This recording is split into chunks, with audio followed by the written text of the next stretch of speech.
Bonjour à tous, bienvenue sur le live de la chaîne YouTube FFB Formation.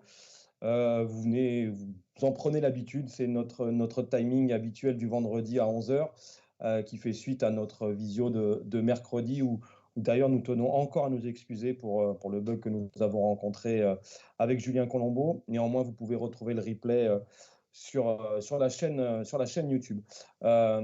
Mercredi, nous avons abordé les aspects de la préparation physique et notamment la préparation physique et l'entretien physique dans la période de confinement. Et on a souhaité aborder aujourd'hui une autre partie de la composante de l'entraînement en faisant appel à Fabien Frédrizac, CTS de la Ligue des Hauts-de-France, sur tout ce qui est la dominante de entraîner le mental. Donc en fait, Fabien, si on comprend bien, après cette semaine, on va être en forme. Et puis, on va être prêt mentalement pour pouvoir reprendre le confinement. Sauf que c'est encore dans 3 semaines. Ouais, c'est ça. Encore en 3 semaines. Attendre, à patienter. Tout à fait. Écoute, j'espère et je suis certain que tu vas nous éclairer de toutes tes réflexions et de tous tes travaux que tu mènes sur le pôle de Wattignies, puisque effectivement, depuis que tu es rentré sur la Ligue des Hauts-de-France, tu es responsable de la formation du joueur sur cette ligue-là et plus particulièrement du pôle France. Ça me fait plaisir de t'accueillir ici parce qu'on a travaillé ensemble et on a déjà échangé sur toutes ces problématiques-là. Je te laisse la main et n'hésitez pas à poser vos questions à Fabien et je m'en ferai le relais auprès de lui. D'accord, merci Pierre. Donc bonjour à tous, merci pour votre présence et puis effectivement je pense qu'on a tous hâte de retourner sur les parquets. J'espère que tout le monde va bien et que vous êtes épargnés par la situation un peu difficile que nous traversons. Mais comme on va en parler après, on a aussi l'occasion à travers ces moments-là d'inventer un autre avenir, de retrouver de la motivation, de retrouver plein de choses et de s'inspirer à nouveau pour pouvoir repartir et préparer le retour au jeu. Je vais passer rapidement sur le plan, puisque on va le découvrir progressivement. Je commencerai par me présenter très rapidement. Ensuite, après quelques propos introductifs, vraiment rentrer dans le vif du sujet sur le mental dans l'entraînement, passer par quelques notions, mais ce qui me semblait surtout important, c'était d'avoir des exemples concrets à donner. Je vous invite, moi, à avoir un petit cahier à côté de vous parce que le but pour moi, ça va être de stimuler les idées. Il va donc falloir accueillir ces idées-là, les noter. Mais par contre, le PowerPoint, etc., je le laisserai à disposition et j'y ai mis des définitions en les écrivant pour que vous puissiez y avoir accès derrière et pouvoir rester concentré sur les slides qui défilent. Donc voilà un peu le plan, globalement. La présentation, elle n'a pas pour vocation à faire le CV du bonhomme, mais plus d'expliquer le parcours qui m'a permis aujourd'hui de cumuler une certaine expérience sur laquelle je vais m'appuyer pour pouvoir vous présenter cet exposé. Le plus important, donc, j'ai commencé ma carrière professionnelle dans le basket en 2000 en tant d'agent développement auprès de la Ligue régionale Nord-Pas-de-Calais à l'époque. Puis, depuis maintenant presque 10 ans, conseiller technique sportif avec principalement dans les missions, le cœur de métier, ça a toujours été la gestion d'un pôle espoir ou de 2 pôles espoir, puisqu'aujourd'hui, sur les Hauts-de-France, je suis responsable de Wattignies et d'Amiens, et d'allier la détection et la formation du jeune joueur. Entraîner le jeune joueur forcément dans l'ensemble de ces dimensions. Au niveau fédération, on travaille un peu avec Pierre justement sur la première réforme initiale des entraîneurs. Pendant 4 ans, occupé la responsabilité de l'équipe de France U15, là aussi, qui a été très riche en expérience sur ces dimensions-là. Et puis, bien entendu, la formation des entraîneurs au niveau de la Ligue, l'animation d'une équipe technique régionale avec mon collègue Olivier Dalloy. Sur les propos introductifs, je voulais retracer un peu dans ma présentation le parcours. Si vous voulez, j'ai commencé l'animateur, j'ai fait la formation initiale, comme tout le monde, une formation de très grande qualité, avec une très grosse dominante de la technique et de la tactique, justement comme on en parlait un peu. Et le coaching qui était abordé à l'époque sur l'ER, qui équivaut maintenant au P2, P3 du CQP, il était essentiellement abordé sur sa dimension tactique, la réponse tactique aux problématiques tactiques du terrain. Et il m'a fallu attendre la formation diplômante, donc le BE, ce qu'on appelle les DE et DES maintenant, pour aborder clairement les notions de psychologie, de motivation, de concentration, et commencer à avoir un peu ces billes-là sur le stress, la gestion du stress, etc. Le parcours également, une expérience de club qui est essentiellement tournée vers des équipes féminines, donc une expérience de terrain avec un public féminin, donc ça veut dire une forte sensibilité à la dynamique de groupe, la nécessité d'une diplomatie qu'à l'époque je ne maîtrisais pas forcément mes débuts. Hein. Donc j'ai appris aussi de mes erreurs et je pense que c'est assez important et j'y reviendrai. L'expérience, elle s'appuie aussi sur des rencontres.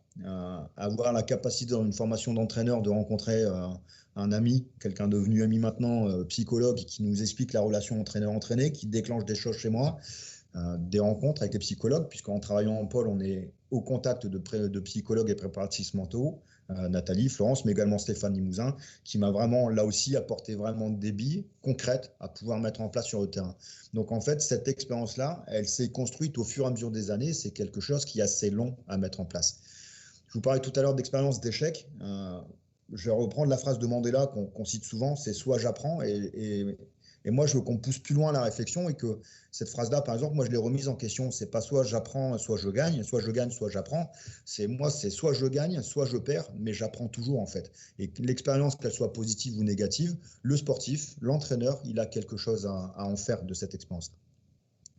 Enfin, comme je disais, je suis devenu CTS, donc ça m'a permis, à travers une formation initiale, que j'ai essentiellement, moi, orienté vers le coaching, le management, etc., parce que c'est vraiment quelque chose qui me semblait avoir besoin d'être développé dans ma formation.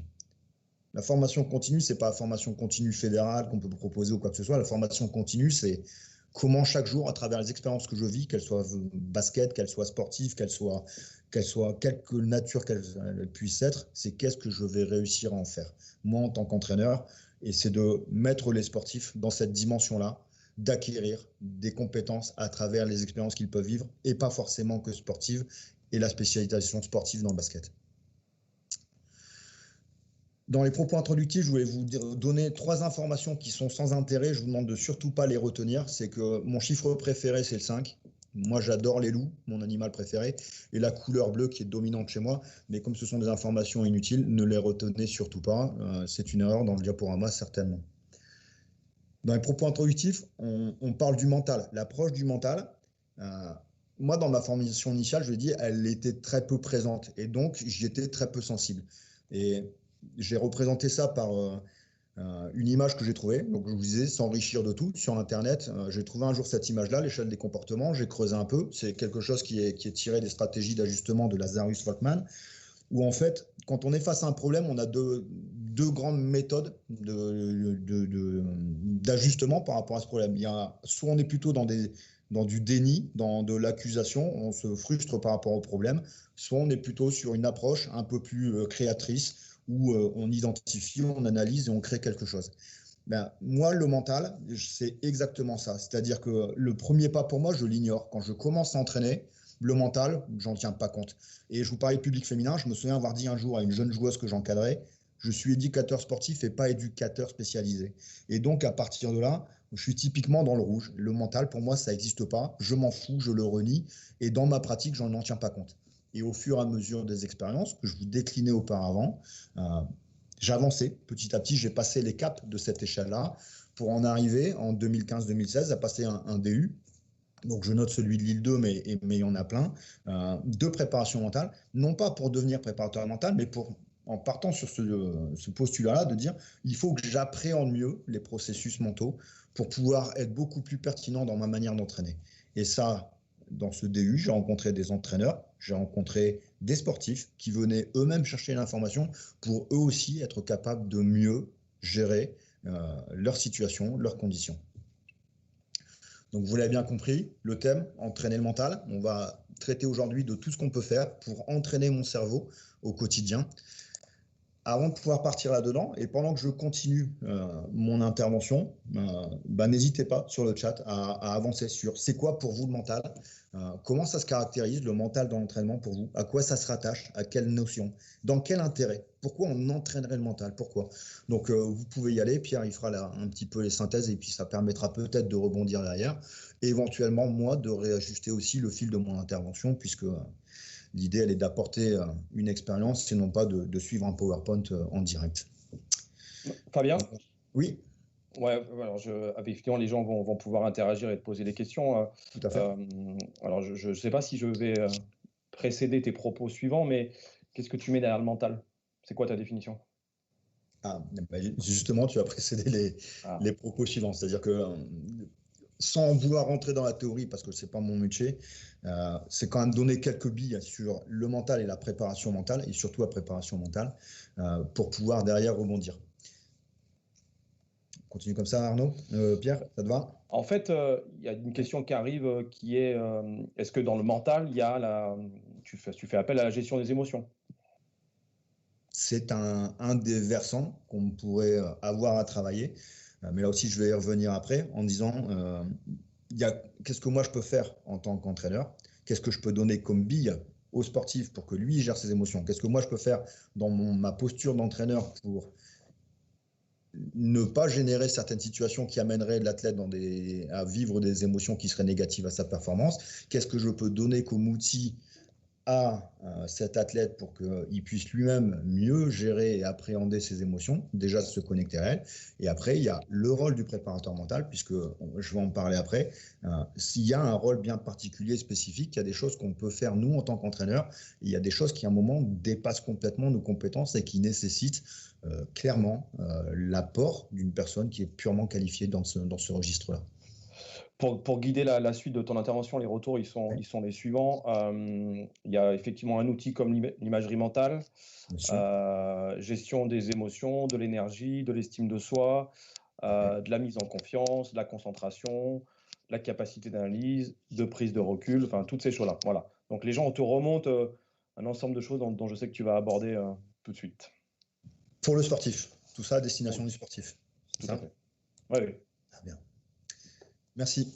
Donc, toujours dans les propos introductifs, il me semble important de mettre quelques précautions d'usage. La première, c'est que c'est une information. Cette intervention est une information et non pas une formation. C'est-à-dire que déjà, il a fallu faire un tri parce que le temps d'intervention est relativement court pour aborder pas mal de sujets.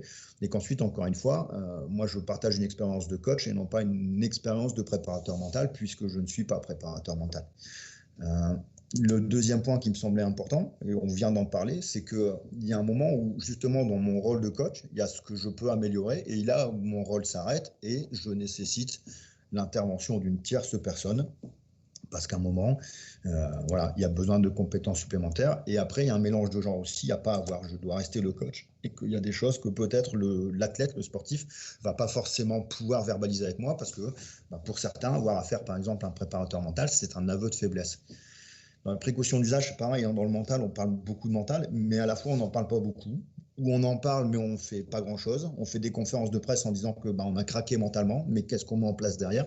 En fait, le mental, il renvoie quand même à beaucoup de problématiques, parce qu'on manque d'outils, parce qu'on manque d'informations, parce qu'on manque d'expériences significatives. C'est pour ça que je faisais aussi le point sur les expériences Hopper juste avant.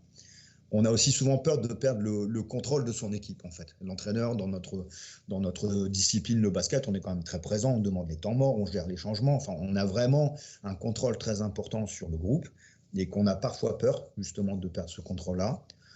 Comme je disais, après, il y a l'échelle des comportements dont je vous ai parlé. Parfois, on est aussi dans le déni, c'est-à-dire qu'on n'en ressent pas le besoin, puis on se dit, bon, le mental, moi, je n'ai pas besoin de le travailler, je n'ai pas le temps, etc. Je vous parlais tout à l'heure de sportifs aussi, parce que tout ce que j'aborde là, j'insiste, ça s'oriente aussi vers les coachs. Et qu'à un moment, traiter de ce sujet-là, ça renvoie aussi parfois à des propres fonctionnements et à des propres limites. Donc si j'enchaîne dans le mental, et donc justement dans la définition tout à l'heure, quand on parle de préparation mentale, on va faire référence donc, à des habiletés, des procédures et des stratégies. Je vais donner ces trois mots-là qui me semblent moins importants à différencier, des habiletés, des procédures et des stratégies. Et dans ce que tu m'as remonté tout à l'heure, Pierre, il y avait des choses qu'on peut catégoriser dans ces trois champs-là, en vue d'améliorer, et là aussi pour moi c'est important cette définition-là, les apprentissages, la performance, et souvent on pense que la préparation mentale, elle cherche juste à permettre de gagner.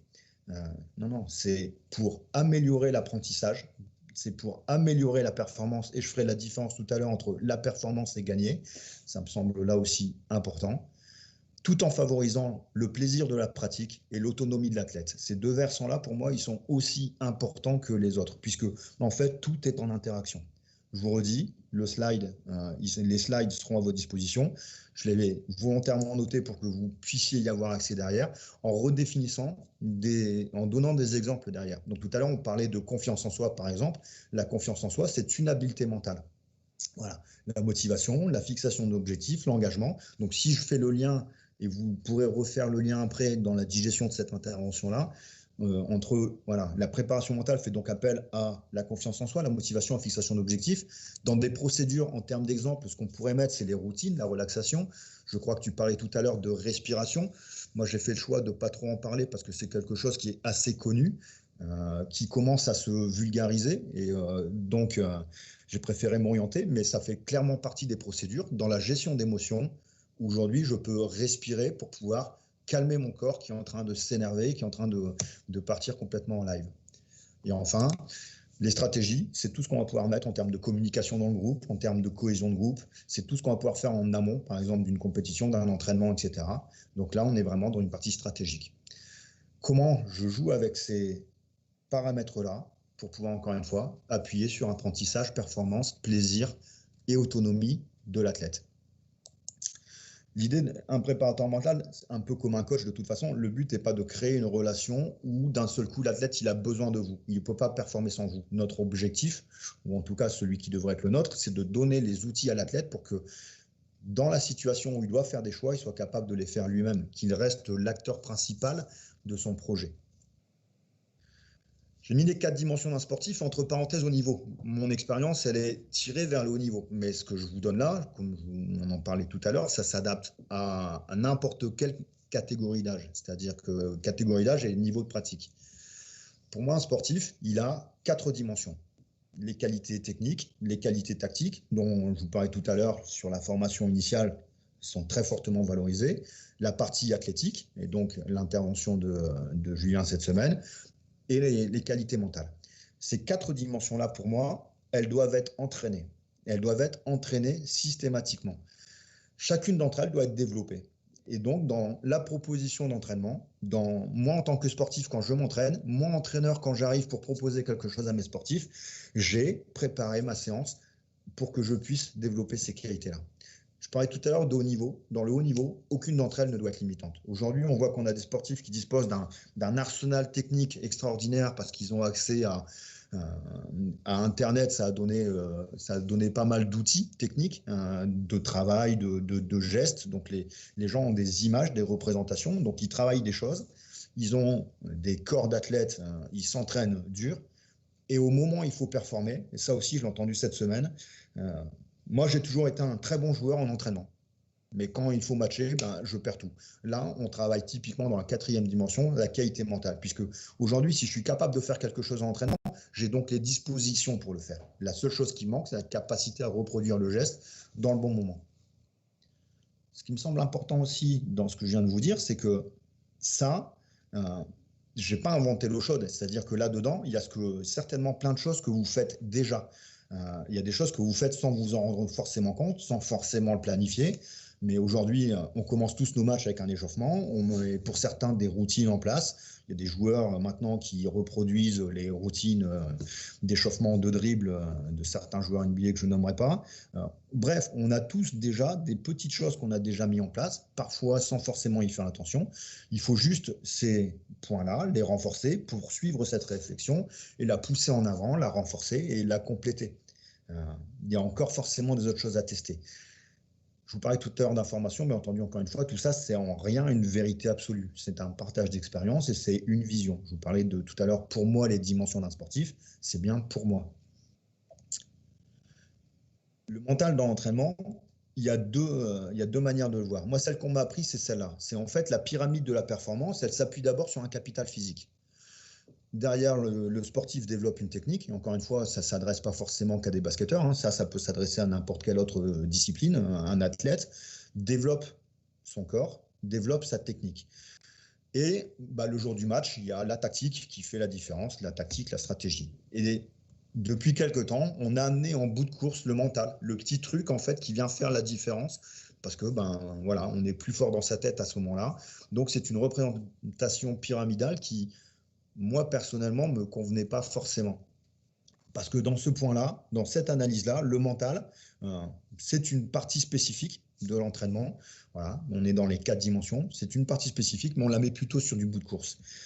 Moi, je le voyais autrement à l'époque. C'était de me dire, le mental, pour moi, il est partout. C'est-à-dire que dans ma performance technique, tactique et physique, le mental, il est partout. Et par une approche mentale de la discipline, je vais pouvoir augmenter l'ensemble de ces dimensions-là. Parce que je travaille mieux à l'entraînement, ma technique, elle va s'améliorer. Parce que j'ai la compréhension de ce que le coach me demande de faire sur un test VMA, je vais le faire différemment, je vais m'engager dedans différemment, et donc je vais être plus efficace. Cette augmentation du volume du joueur, et vous avez bien remarqué, on retrouve la notion de performance, on retrouve la notion d'apprentissage, et on retrouve la notion de plaisir et autonomie. Sauf qu'en fait, ça, c'est très humain comme fonctionnement, de mettre des petites cases, de me faire des modèles, et que l'un n'est pas meilleur que l'autre. Il n'y a pas une représentation qui prédomine sur l'autre, mais on est juste dans une représentation. Dans ce moment-là, le mental, c'est plus une partie différenciée, une partie spécifique, c'est une partie qui est associée aux autres en permanence. C'est comprendre le cerveau pour mieux enseigner, c'est comprendre le cerveau pour mieux apprendre. Donc moi, en tant qu'entraîneur, comprendre le cerveau pour mieux enseigner, mieux passer un message. Moi, sportif, comment j'arrive à mieux gérer. Tout à l'heure, tu parlais de gestion d'émotions, Pierre. Comment j'arrive à gérer mieux mes émotions pour mieux être dans l'instant, pour être beaucoup plus efficace en entraînement ou en compétition. Et puis enfin, comprendre le cerveau pour performer plus. Et je reviendrai ultérieurement, encore une fois, sur la notion de performance. Merci Fabien, c'est vraiment très très riche et très intéressant et on voit que tu prends le joueur dans sa globalité et tu participes à son éducation et à son apprentissage. J'ai une question plus personnelle qui est qu'est-ce que tu as dit qu'il fallait à un moment donné bien se connaître soi-même? Qu'est-ce que tu as fait évoluer chez toi dans ta posture pédagogique, dans ta personnalité pour appréhender tous ces aspects-là?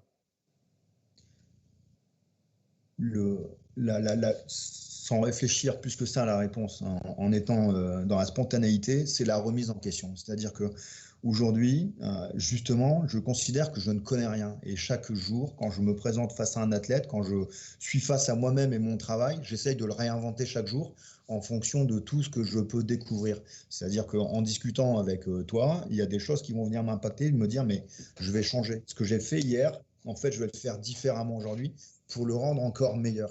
Et que cette connaissance de soi, c'est ça, c'est de se dire aujourd'hui mes points forts, ils sont identifiés, ils sont là, parce que ça, je pense que c'est important. On gagne ses matchs sur ses points forts et on a tendance, nous, à entraîner les points faibles en permanence. C'est d'abord générer, on parlait tout à l'heure de confiance en soi. La confiance en soi, elle vient quand j'ai identifié mes points forts, quand je joue sur mes points forts, je gagne sur mes points forts et je me développe un mental de gagnant parce que je gagne.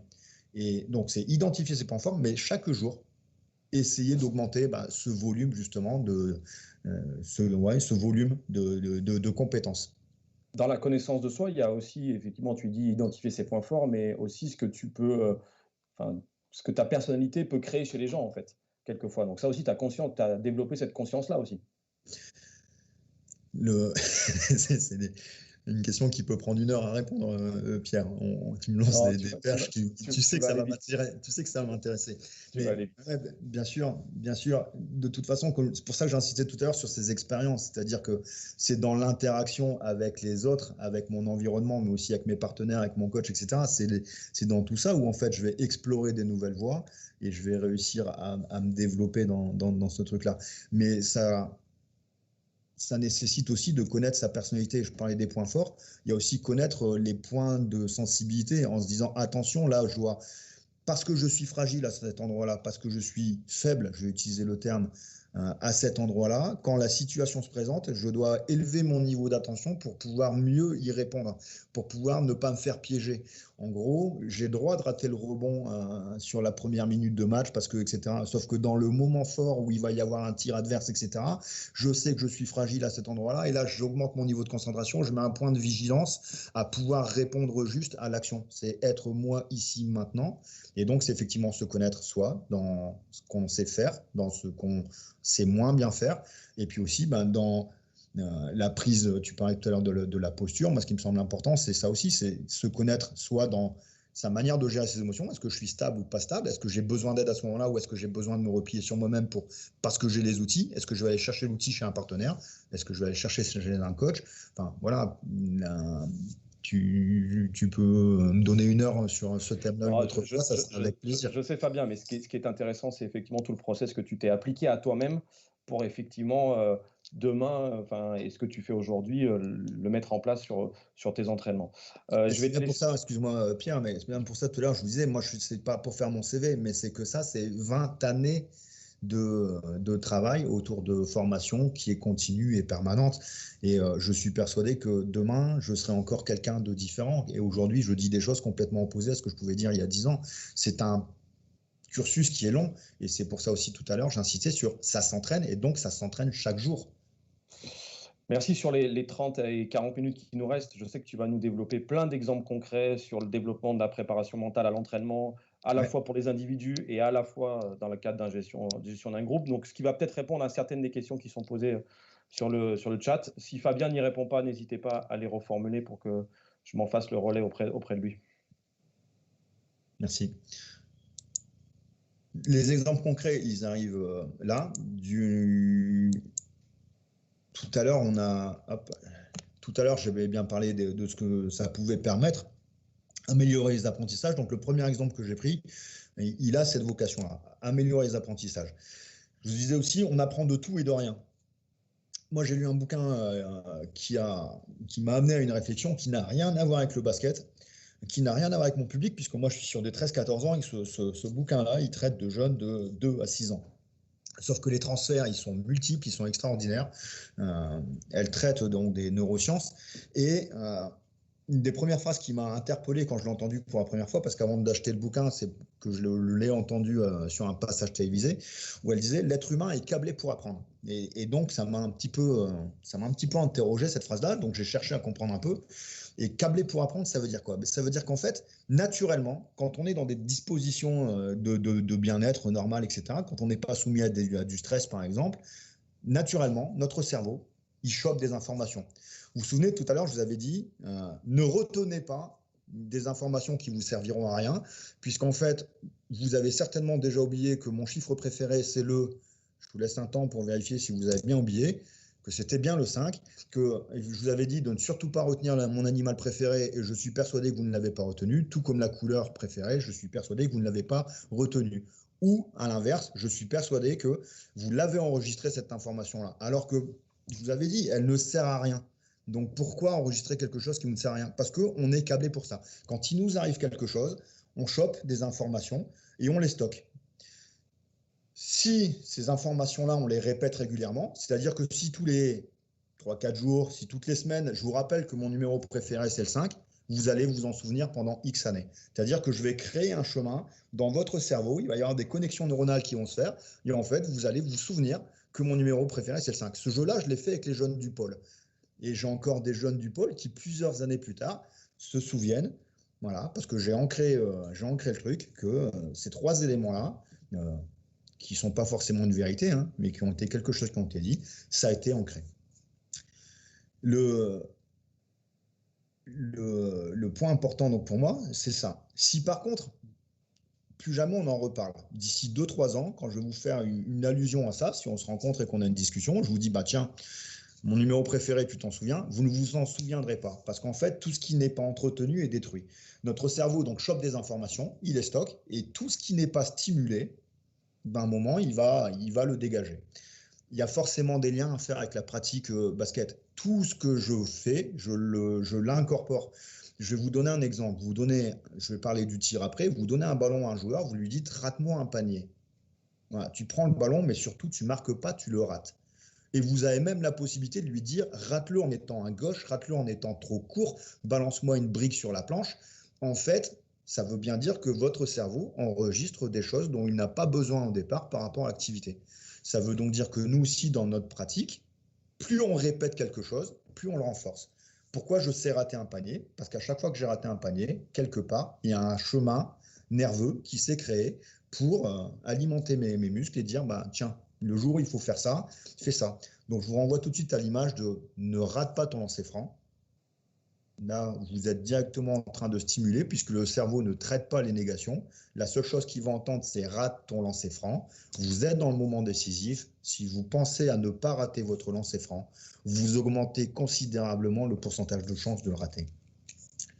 Donc ça, c'est un exemple concret de nouvelles approches grâce aux neurosciences, de se dire qu'est-ce que je peux faire avec ça. Une fois qu'on a pris ça, c'est bien. Là, je vous ai fait une démonstration, ça a marché ou pas. Peut-être pour certains, ça n'a pas marché parce que peut-être vous n'avez pas été concentré au moment où je vous l'ai donné, parce que peut-être effectivement, vous êtes laissé porter par une autre pensée à ce moment-là. Mais ça, maintenant que je l'ai fait, qu'est-ce que j'en fais au quotidien, moi, dans mon truc d'entraîneur, dans mon quotidien d'entraîneur? Je vais vous en parler tout de suite derrière, à travers l'exemple du tir. Je passe très rapidement sur celle-là. Je vais juste vous la résumer comme ça. C'est l'être humain apprend quand il est dans une situation de calme. Les situations de stress ne sont pas favorables à l'apprentissage. Dans toutes les petites slides que j'ai mis, les petits dessins, ils ont systématiquement une petite signification. Je ne fais absolument pas référence à travers cette espèce de bestiole qui hurle à un comportement agressif d'un quelconque entraîneur, puisque ça n'arrive pas sur nos terrains. Dans le sport, nous ne sommes pas là pour ça, entraîneurs, donc ça n'arrive pas. Dès que je mets le jeune en situation de stress plus, je ferme les canaux d'apprentissage. Voilà. Toujours dans ce bouquin que j'essaie de résumer très rapidement, mais sur les notions qui me semblent importantes, c'est l'enfant apprend en vivant.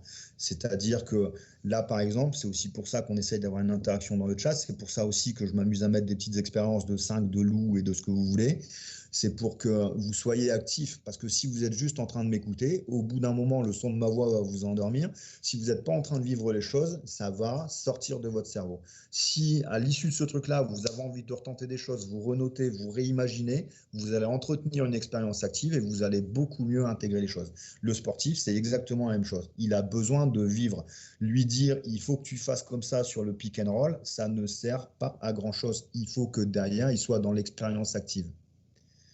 L'autre point, capital pour moi, dans ces règles naturelles de l'apprentissage, c'est l'enfant apprend quand il donne du sens à son action. Donc les travaux d'Alvarez sont basés sur Montessori, mais on avait déjà Benjamin Franklin qui, bien avant, disait, je pense que vous l'avez déjà entendu cette phrase-là, tu me dis, j'oublie, tu m'enseignes, je me souviens, et tu m'impliques, j'apprends.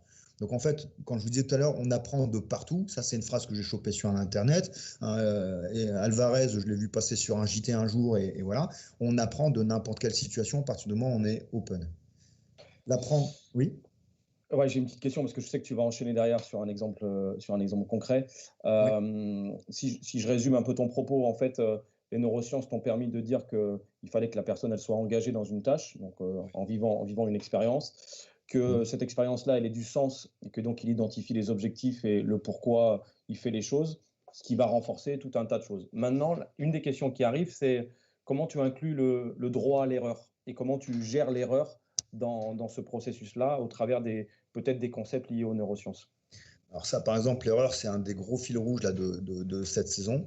C'est le droit à l'erreur. On m'a parlé dernièrement d'un livre que je n'ai pas encore lu, mais j'aime le titre en tout cas, c'est l'éloge de l'erreur. C'est aujourd'hui, dans notre système éducatif, il faut que tout soit parfait, on n'a pas le droit de se planter. Or, il faut changer la représentation du sportif, et ça, par exemple, ça fait partie des choses qu'on met en place dans l'entraînement à travers notre posture. Mais en conditionnant le sportif à accepter, à oser tenter des choses et lui faire comprendre, réussir à lui faire comprendre que l'erreur, c'est une étape nécessaire à la réussite. Et qu'en fait, quand j'ai une tâche à accomplir, je vais donc imaginer le moyen d'y arriver. Des fois, ça marche du premier coup, c'est quand même très rare. Et que par contre, notre fonctionnement humain, justement, c'est de faire un essai, de se dire, OK, ça n'a pas marché parce que, donc je suis dans l'analyse, donc derrière, je réinvente. Il y a une phrase que j'ai dit là aussi, un des sportifs que j'encadre cette année, et rabâché, parce que quelqu'un qui avait un haut niveau d'exigence avec lui, pour réussir à travailler là-dessus, c'était l'erreur, c'est l'occasion de recommencer plus intelligemment quelque chose. Si j'ai pas réussi, c'est normal. C'est pareil dans notre culture. Rater, gagner, c'est normal. Quand vous avez un sportif qui marque un panier, il n'y en a pas beaucoup qui sont avec le petit point rageur en train de se dire ouais, c'est super. Mais par contre, quand il va rater, tout de suite, il y a la frustration, il y a l'énervement, il y a le langage non verbal qui commence à envoyer des signaux négatifs. Parce que culturellement, on est parti sur réussir, c'est normal, et rater, ben, c'est pas normal. C'est l'inverse. Rater, quand on tente quelque chose, c'est normal. Et quand on a réussi, ben, c'est qu'on a réussi à aligner tous les paramètres de manière favorable pour atteindre la tâche. Et ça fait partie de notre approche de l'entraînement. Ça veut dire que on ne peut pas demander à un jeune d'accepter l'erreur si dès qu'il rate un truc, on le déglingue. Et je reviens sur l'environnement aimant et sécurisant d'auparavant. On doit, dans notre approche, dans notre posture, stimuler le jeune à tenter des choses. Si je te suis, effectivement, le fait qu'il soit engagé dans une expérience pour qui il accorde du sens, ça peut développer chez lui son estime de lui, sa confiance, toutes ces choses-là. Et donc, tu m'as parlé de l'erreur, moi j'aimerais aussi te parler de l'émotion et comment ces émotions-là, elles rentrent en considération dans son expérience, dans toutes ces choses-là. Et voilà, juste avant que tu déclines l'exemple sur le tir, j'aimerais juste que tu fasses un focus sur les émotions et comment elles peuvent altérer la qualité de l'expérience vécue. Mais pour moi, tout est lié en fait. C'est là où c'est très complexe et c'est pour ça que je disais c'est un tout. C'est pas le mental, il est en haut. C'est un tout. Je vais revenir sur cette histoire d'erreur et d'émotion. C'est à force de mettre le jeune dans une situation de confiance, dans le ose parce que derrière il se passera rien. À force de créer cette espèce de climat qui a été le sujet d'un stage de 3 jours chez nous cette année. On arrive à avoir des comportements où en fait les jeunes filles, par exemple, tentent des choses. Alors, on dit souvent un basket féminin, un basket sans main. Moi, je ne suis pas du tout d'accord avec ça. On a réussi à créer les conditions où ces jeunes filles ont tenté des choses. Pour être très clair, le fouet de Bodiroga, donc un geste technique dans le dribble qui n'est quand même pas d'une simplicité extraordinaire. Voilà. Tout simplement en les amenant, en leur donnant confiance dans le travail, en valorisant l'essai et non pas la réussite. Tu as tenté quelque chose, c'est bien, continue, mais ça passe pas. Qu'est-ce que tu changes? En l'aidant, en la poussant, en changeant nos feedbacks en fait. C'est pas t'as réussi, c'est bien, c'est tu as essayé, c'est bien. On a généré une confiance, ce qui fait que la jeune fille se libère de certaines émotions, du regard de l'autre et de tous ces trucs-là. Elle est poussée par cet élan qu'on impulse en elle, et en fait elle tente des trucs. En fait, quand elle tente des trucs, elle réalise au final que elle y arrive. Et donc, ça génère de la confiance en elle et on va de plus en plus loin comme ça. Le débriefing d'une jeune fille un jour, une jeune fille de 14 ans qui vous dit « En fait, je suis sorti de ma zone de confort, j'avais peur d'en sortir, j'en suis sorti, j'ai donc découvert que j'étais capable de faire des choses, donc ça a renforcé ma confiance en moi. » Ça veut dire qu'à 14 ans, elle a chopé comment je vais pouvoir dire, elle a réussi à capter le fonctionnement général du truc. Je sors de ma zone de confort, je tente des trucs, je réussis des trucs, donc je génère de la confiance en moi et j'agrandis ma zone de confort. Mais merci Fabien. Tous tes propos font appel vraiment à la formation de notre encadrement et les développements des nouvelles postures pédagogiques en lien avec les apports des neurosciences. C'est un peu les travaux que la fédération mène dans sa réforme de formation des techniciens. Donc, c'est intéressant. Juste que tu mettes le focus sur le tir, il nous reste 25 minutes. 25 minutes, ouais. Voilà, juste que tu mettes le focus sur le tir qui prendra sens sur tous les concepts que tu viens de développer. Tout à fait. Donc, par rapport à cette posture, par rapport à cet environnement, par rapport à sortir de la zone de confort, etc., ces facteurs environnementaux, cette position du coach, pour moi, aujourd'hui, elle ne peut plus être une option. C'est-à-dire que ça doit être une obligation dans notre manière d'entraîner. On doit permettre à ces jeunes d'aller explorer leur potentiel. Si j'en reviens sur l'exemple du tir, et là, de la même manière, en haut, il y a une petite figure qui fait rappel à cette notion de... L'exemple que je vais vous donner, c'est un exemple où le mental permet d'augmenter le reste, et non pas le mental est travaillé spécifiquement. Chaque essai est enregistré, donc plus je répète un geste, plus je l'enregistre. La première chose qu'on a passé comme message à nos jeunes, donc là aussi, il faudrait que je dispose de plus de temps pour vous dire comment on a fait concrètement, mais c'est de les amener à comprendre que, en fait, la conclusion de cet exercice-là, c'est que des fois, il vaut mieux que je ne m'entraîne pas que de m'entraîner mal.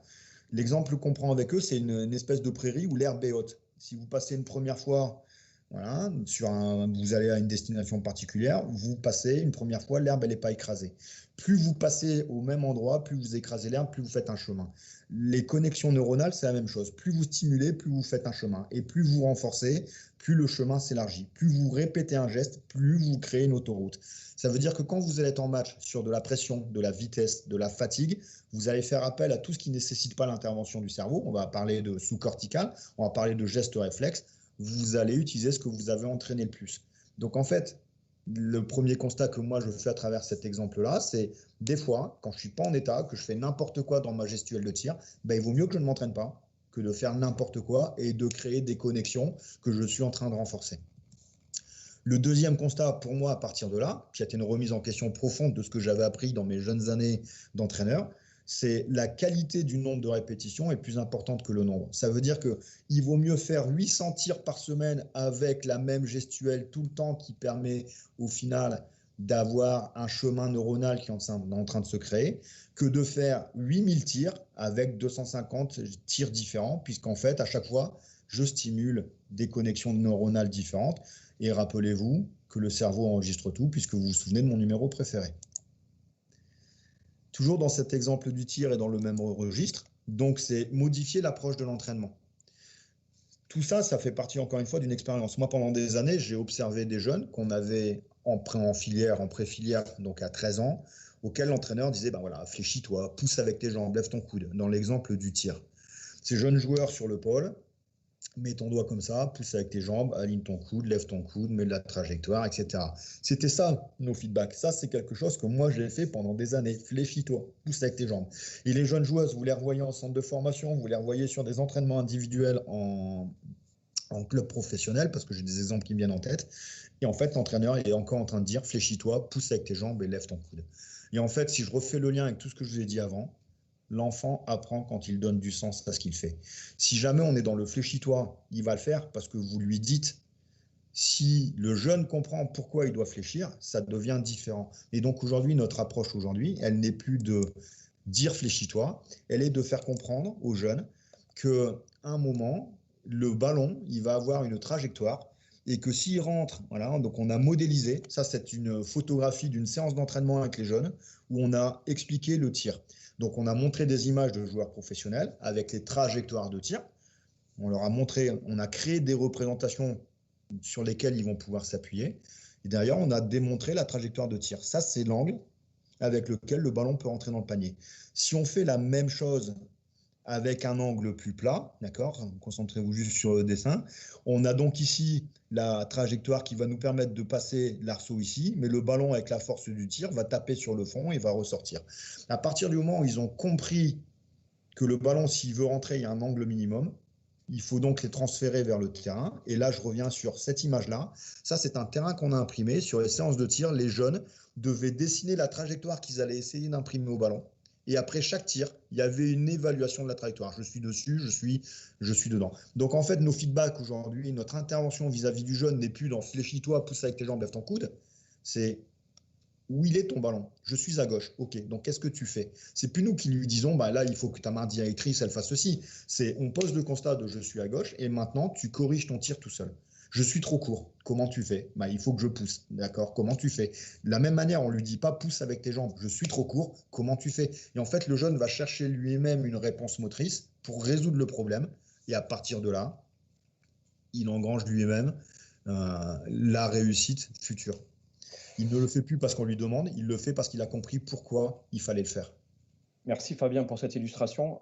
Tu peux revenir juste sur l'exemple du tir, s'il te plaît? Oui. Voilà, donc en fait, si on comprend bien, et tu l'as répété plein de fois lors de cette intervention, c'est un tout, en fait, c'est un ensemble. Oui. C'est-à-dire que tu entraînes une cohérence globale et tu essayes effectivement d'être dans une posture d'accompagnateur où tu vas faire émerger le champ des réponses chez le joueur, si je résume. Mm-hmm. C'est ça. C'est ça. Comment concrètement, dans ta programmation au Pôle Espoir, tu amènes ces choses-là au fur et à mesure? Parce qu'effectivement, pour un joueur qui intègre ta structure, n'a peut-être pas été entraîné de cette manière-là auparavant, et formuler un champ de réponse ou une interaction avec un entraîneur, c'est quelque chose qui s'apprend. Alors, ce que tu me poses là comme question est une des difficultés qu'on a nous aujourd'hui, c'est-à-dire qu'on fait nos petits essais. Déjà, on n'a pas encore aujourd'hui quelque chose sur lequel on est persuadé qu'il faut faire comme ça absolument. On est toujours dans cet essai-erreur, nous aussi. Et il y a plein de choses où on se plante. Et donc, on modifie, on recrée plus intelligemment. Par contre, ce que je peux vous dire aujourd'hui, c'est qu'effectivement, ce système-là, il existe dans un système qui ne fonctionne pas comme ça. Les jeunes qui rentrent au pôle n'ont pas cette expérience-là et cette approche-là. Quand ils sortent du pôle, souvent, ils vont dans des situations, dans des clubs où on n'est pas dans ces logiques-là. Donc, on est un petit peu perdu au milieu de tout ça et il faut bien leur expliquer ces choses-là. À l'entrée du pôle, on a la chance d'avoir un stage d'intégration et sur ce stage d'intégration, il a toujours une très forte orientation sur le mental. C'est-à-dire que l'idée est de faire prendre conscience à nos jeunes gens qu'en fait, ils ont un corps qu'ils doivent travailler et que derrière ce qui fait travailler le corps, c'est le cerveau. Donc en fait, à travers une semaine d'intégration, il y a énormément de jeux qui ne sont pas forcément basket, mais qui sont des petits jeux un petit peu comme celui du numéro préféré, de la couleur préférée, mais en fait, on leur fait la démonstration que leur cerveau, parfois leur joue des tours, que leur cerveau, c'est ce qui leur permet de se mettre en action et de décider. Et en fait, dès le recrutement Paul, on a toute une stratégie de sensibilisation mentale, parce que pour beaucoup de jeunes à la rentrée Paul, c'est pareil, c'est ouais non mais ça m'intéresse pas en gros, hein, moi on n'en a jamais parlé. Il faut donc sensibiliser et après il faut mettre en situation là aussi pour que le jeune soit face à la situation, analyse la situation et comprenne qu'il faut qu'il aborde ce champ-là et qu'il travaille ce champ-là également. Merci. Je vais vraiment m'intéresser au processus pédagogique que tu utilises pour que les gens comprennent bien. Là, tu as pris un élément technique où effectivement la personne est seule dans un contexte sans opposition. Comment ce processus pédagogique s'applique quand je suis dans un rapport de 1 contre 1, par exemple? Peu importe que je sois attaquant ou défenseur, comment tu utilises ce processus? Quelles questions tu poses? Et quel champ de réponse tu attends chez le joueur? Ce qui me vient à l'esprit, c'est on a la chance en Pôle d'avoir ce temps de formation et on est réellement axé vers la formation. Moi, ce qui me semble important, c'est cet apprentissage. Il prend du temps. L'entraînement, je vous l'ai dit, c'est quotidien. On a un vrai volume d'entraînement et c'est quelque chose qui s'étale dans le temps. C'est bien de faire du tir avec de la trajectoire, sauf que ça amène à désautomatiser, puisque quand ils rentrent au Pôle, ils avaient déjà pris des habitudes de tir. Il faut réorganiser un peu tout ça et il faut laisser le temps à ce que je vous disais, le petit chemin devienne un plus gros chemin et devienne une autoroute de l'information. Si on fait ces séquences-là de tir, que derrière on repart tout de suite dans du 1 contre 1 et qu'on est sur la valorisation du résultat, obligatoirement, le jeune va aller faire référence à son ancienne gestuelle de tir qui lui permettait d'être plus efficace. Il faut, dans les situations 1 contre 1, donner le temps de tir au jeune. Il faut lui permettre de valoriser le fait qu'il ait été recherché la gestuelle qu'il est en train de travailler plutôt que le résultat immédiat. Et c'est encore une fois là où tout s'imbrique. Il faut réellement être capable de tout faire avancer en même temps. Mais l'apprentissage se crée dans le temps. Il faut avoir de la patience. Et il faut, pour arriver au 1 contre 1, au 5 contre 5 du week-end, etc., être capable d'avoir un vrai focus sur comment j'évalue la prestation du jeune. Être capable d'accepter d'avoir perdu le week-end parce qu'à un moment, on a refusé certains tirs parce qu'on n'avait pas le temps de le mettre comme il fallait. On a refusé un tir à 3 points parce que changer sa gestuelle de tir, ça devient d'un seul coup plus compliqué de tirer à 6,75 m. Enfin, voilà, c'est réellement mettre le changement au cœur de l'activité et non pas le résultat chiffré. J'ai tendance à dire que le selfie de la victoire, c'est également des fois le selfie de la défaite. Après chaque match, il y a une raison pour qu'on puisse communier ensemble et que des fois, le selfie de la victoire, c'est vous avez moins 40 au tableau d'affichage, mais par contre, à travers ce qu'on a mis sur le terrain, en termes d'attitude, en termes de tentatives techniques, on a fait le travail et que dans le temps, ça va payer. Merci. Là, on a pris l'exemple effectivement de ce que tu fais en Pôle Espoir sur l'accompagnement et l'émergence auprès des jeunes. Est-ce que pour toi, c'est possible de le faire plus tôt? Si oui, comment? C'est-à-dire que est-ce qu'il y a un processus d'apprentissage là-dessus? Et si oui, tu peux nous déterminer un peu plus tôt, puis un peu plus tard après le Pôle Espoir. Juste qu'il y ait une histoire de processus, s'il te plaît. Moi, très clairement, tout ça, encore une fois, c'est le fait d'expérience. Donc, ce qui peut se faire plus tôt aujourd'hui, j'ai là aussi aucun modèle à vous proposer. Là non plus, aucun modèle à vous proposer. Par contre, ce qui me semble essentiel, effectivement, c'est une fois qu'on aura capitalisé un certain nombre de ces expériences, être capable de les communiquer, ce que je suis en train de faire plus ou moins là, pour qu'elles puissent derrière s'étendre. Et quand U13, par exemple, si dès qu'un jeune prend une licence sportive, on était capable de changer notre posture. Moi, en tant que sportif, j'étais capable de me rattacher au plaisir de la pratique sportive. J'étais capable de me rattacher au plaisir de la sensation sportive. Si j'étais capable de mettre l'acceptation de l'erreur comme une source d'apprentissage favorable, si on était capable de changer ces postures-là par rapport à la réussite, etc., je pense que tout ça, ça peut se décliner en U13. Et je pense qu'on gagnera du temps derrière. Mais pour ça, il faut qu'on puisse sensibiliser les entraîneurs, il faut qu'on puisse sensibiliser les jeunes à pouvoir explorer là aussi ces nouveaux champs de compétences. Merci Fabien. On approche de la fin et je sais que tu as encore énormément de choses à dire derrière. Tout à fait. Je préfère qu'on rentre dans le jeu des questions et que peut-être que dans un deuxième temps, une autre intervention, tu nous parleras effectivement des concepts liés à la fixation d'objectifs qu'il y a derrière. Là, aujourd'hui, toi, tu t'es formé, tu t'es sensibilisé à toutes ces choses-là. Comment tu accompagnes ton staff dans ces nouvelles méthodes-là? Là aussi, on va revenir sur la même chose. La première chose avec le staff a été de les sensibiliser parce que c'est un petit peu l'image Internet aussi. Qui veut changer? Tout le monde lève la main. OK, comment on fait pour changer? Il y a moins de gens. Comment on est acteur de son changement? Et là, il n'y a quasiment plus personne. La sensibilisation du staff, elle était là. Il a fallu derrière, là aussi, les convaincre, les confronter aussi à leurs expériences. Ça amène à une vraie remise en question, encore une fois, de nos pratiques. Ça fait des années qu'on fait comme ça et d'un seul coup, il faut qu'on explore d'autres champs sur lesquels j'ai peut-être moins de répondants. Parce que des fois, les jeunes nous mettent en difficulté en nous posant des questions sur lesquelles on n'a pas immédiatement la réponse. Et dans nos représentations, le coach, il sait tout, donc ça nous met forcément en difficulté. Donc, il y a d'abord eu ce travail de sensibilisation, de convaincre les gens. Après, forcément, de leur donner une expérience eux aussi qui leur permette à un moment de prendre des décisions, de tenter des choses eux aussi, d'explorer leur propre potentiel d'entraîneur. Mais on est sur la même logique, sensibilisation, donner des outils, essai, erreur, analyse. Et puis, c'est de se mettre sur une espèce d'uniformité de fonctionnement où on a réussi, c'est énormément de travail entre nous, staff, à se mettre en marche sur ces choses-là. Et du coup, aujourd'hui, on s'enrichit mutuellement. Je pense à quelqu'un, moi, de mon staff, qui est arrivé avec lui aussi quelques compétences de joueur, d'entraîneur certainement, mais qui lui aussi a été très sensible à cette préparation mentale. Il m'a aidé à intégrer notamment dans l'entraînement l'imagerie. On parlait d'imagerie tout à l'heure. Moi, c'est quelque chose avec lequel je n'étais pas à l'aise personnellement, qui me mettait en difficulté parce que chez moi, l'imagerie, il y a une expérience liée à l'imagerie. Donc, j'ai toujours eu cette incapacité à la mettre en place. Lui, derrière, a tenté quelque chose et à partir de là, il a tenté le truc le lundi soir. Le mardi, moi, j'ai rebondi dessus et j'ai remonté la barre d'un cran. Et le mercredi, lui a remonté la barre d'un cran. Et les jeunes aussi, par rapport à leur réaction. C'est-à-dire que c'est vraiment un travail d'équipe, d'échange. Et encore une fois, d'essais-erreurs. Et à chaque fois, on complète, on corrige, on modifie. Et aujourd'hui, j'ai la chance d'être accompagné d'un staff qui est pleinement dans cette disposition-là et qui m'accompagne au quotidien avec les jeunes, qui permet d'avoir une continuité pédagogique avec les jeunes aussi. C'est ça qui est important. C'est que le samedi ne soit pas coaché d'une certaine manière, le mardi d'une autre manière parce que c'est un autre coach et le mercredi d'une autre manière. Chacun a sa sensibilité, bien sûr. Mais le fil directeur, ça reste le même. Merci Fabien. J'ai deux dernières questions. La première de ces questions, c'est tu mènes cette expérimentation depuis un certain nombre de saisons. Quelle évaluation tu fais de la mise en place de ce process-là? Concrètement, qu'est-ce que tu as vu changer chez les joueuses, chez les joueurs? Voilà. Aujourd'hui, on a un niveau d'attention et de concentration qui est beaucoup plus intéressant chez les jeunes.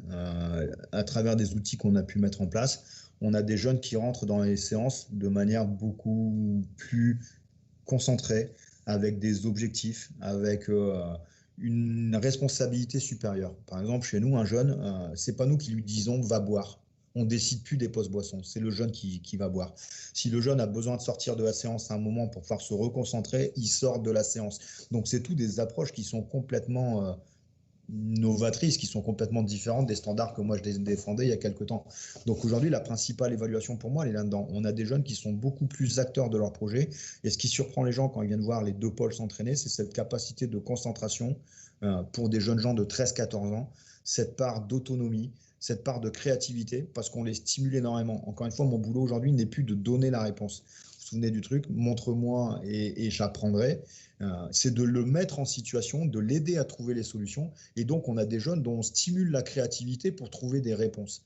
Et je pense que la principale évaluation, et ce qui m'encourage, moi, à continuer à explorer ce champ-là, c'est de voir des jeunes qui ont une banane comme ça à l'entraînement, qui sont capables d'être à la fois durs, intenses, mais le plaisir de jouer. Dernière question, Fabien. Est-ce que dans cette expérience-là, tu as rencontré à l'entrée en pôle des joueurs ou des joueuses qui avaient déjà cette notion-là et intégré cela, et qu'en fait, tu as juste besoin de l'enrichir un tout petit peu et tu n'as pas eu besoin de le construire peut-être comme sur d'autres profils de joueurs? Je pense que chacun arrive plus ou moins armé. Ça veut dire qu'en fonction de l'éducation qu'ils ont pu avoir, en fonction des expériences et de ce qu'ils ont pu en faire, on a des jeunes qui sont plus ou moins armés. On en a certains qui ont des vraies problématique de confiance en soi, là où d'autres sont très clairement dans ces dimensions-là. Je pense à une fille d'enseignante qui était dans ces méthodes Montessori, etc., qui naturellement va aller vers ce processus-là.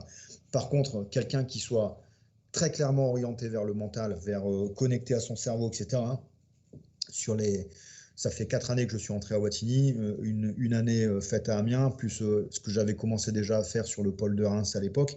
J'ai envie de dire que pour la totalité des jeunes, ça a été une découverte et un cap à franchir, clairement, pour moi. Et jeune, et encore une fois, et entraîneur, puisque depuis tout à l'heure, j'essaie de jouer un peu entre les deux. De la même manière, il y a des entraîneurs qui étaient plus ou moins sensibles à la préparation mentale et à cette orientation mentale.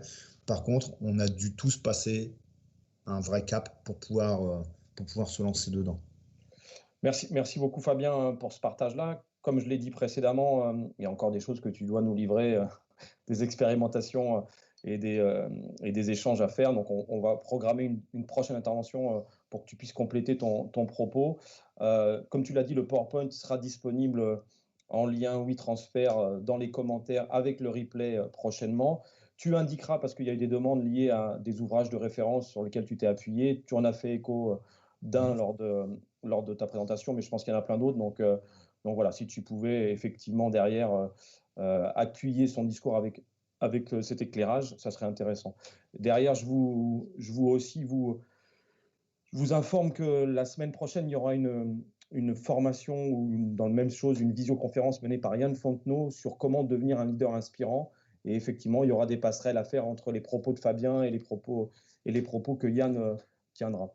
Fabien, je te remercie beaucoup. Toujours Merci aussi passionnant de t'écouter et toujours intéressant de que nous transmettes ta passion et ton évolution professionnelle. Merci beaucoup.